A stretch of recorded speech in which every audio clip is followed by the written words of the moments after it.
turbūt aišku, kai prieš rungtynes būtų kas pasakęs, kad laimėsim tokiu skirtumu prieš Panathinaikos komandą, tai be abejo būtų buvę labai netikėta, bet vis tiek suprantam, kad priešininkas nebuvo pilnos sudėties. Bet aš ir vyram prieš rungtynes pasakiau, kad kiekviena komanda sprendžia savo problemas.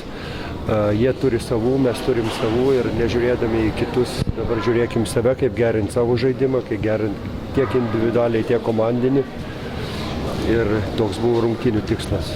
Ir šiaip norėčiau tikrai visus žiūrovus pasinaudodamas progą pasveikinti su didelė šventė, vis tiek su 70 metų mėgstamam Žalgiriui. Aš galvoju, dauguma Lietuvos sirgalių ir televizijos žiūrovų yra vienaip ar kitaip prie tos komandos prisidėję ir tikrai didelė šventė ir smagu, kad pasiekėm rytojaus finalą. Dabar pažiūrėsim, koks priešininkas mūsų lauks rytoj. Kokias jūs problemas šiandien? Vis tik tai pasakiau po rungtynių, kad truputį nepatiko, kai vienas žaidėjas tikrai labai dominavo po krepšiu. Mūsų vieną centro puolėją išbaudavo, kitas turėjo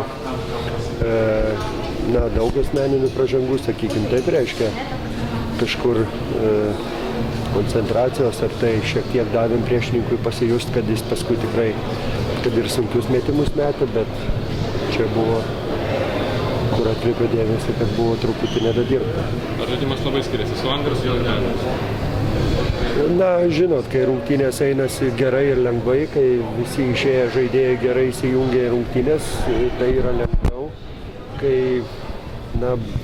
rungtynės būtų sunkios, aš galvoju, toks žaidėjas kaip Andersonas tikrai labai padėtų. Matėm, koks jisai komandinis yra, ne tik žiūri, kaip mesti krepšį, bet kaip ir komandos draugui paduoti gerą perdavimą ir ką jisai rungtynių eigoje darė. Ir aš galvoju, kad mums tikrai jisai bus didelis pagalbininkas.